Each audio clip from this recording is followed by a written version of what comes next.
apa sih cita-cita tak aslinya? Ternyata cita-cita tak adalah menjadi penyanyi dangdut. Halah, ribet bener urusan cita-cita. Oke, aslinya pertanyaannya adalah apa cita-cita globalis aslinya? Cita-cita globalis sekarang ini adalah membangun financial kingdom. Caranya dengan otoritas negara atas mata uang akan dihilangkan. Bagaimana globalis melakukan itu? Kita sederhanakan cara mereka. Kita tahu bahwa Alibaba dan Ant Group yang kaya dan sukses itu ada di salah negara. Dia kaya di negara komunis. Sehingga aset Ant Group jadi BUMN saat ini. Manyun deh tuh pebisnis filsuf yang namanya Jack Ma.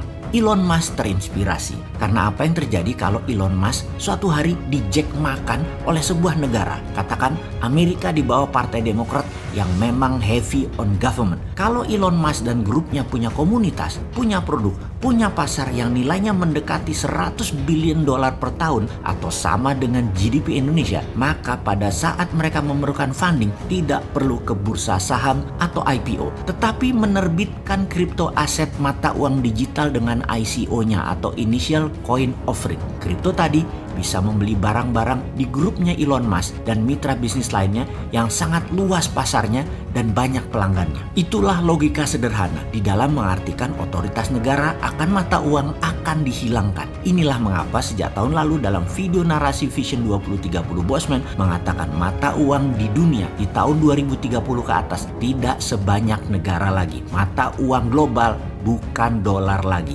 Underlyingnya bukan emas lagi, bukan hutang, tetapi algoritma pasar konsumen dan produksi mereka. Ini jauh lebih powerful ke depannya karena dunia menjadi digital. Aset digital jauh lebih bernilai dari aset fisik. Kuno fisik itu ke depannya. Kita sebagai manusia berdaulat, patriotis, nasionalis yang anti globalis dan anti penjajahan asing harus punya solusinya untuk mengcounter gerakan globalis karena mereka akan dengan cepat melahap seluruh dunia yang awalnya mereka menggunakan COVID sebagai biological warfare tool. Solusinya bagaimana buat Indonesia? Negara akan punya dua sistem keuangan saat ini sudah benar. Satu mata uang fiat fisik yang saat ini beredar kurang lebih 6.000 triliun rupiah. Yang satu lagi adalah e-rupiah, digital rupiah. Digital rupiah basisnya adalah create money atau cetak uang berbasis pinjaman. Pertama, minusnya APBN pemerintah, mintakan BI berhutang ke negara. Jangan terbalik, pemerintah ngutang ke BI. Ngutangnya ke negara melalui BI.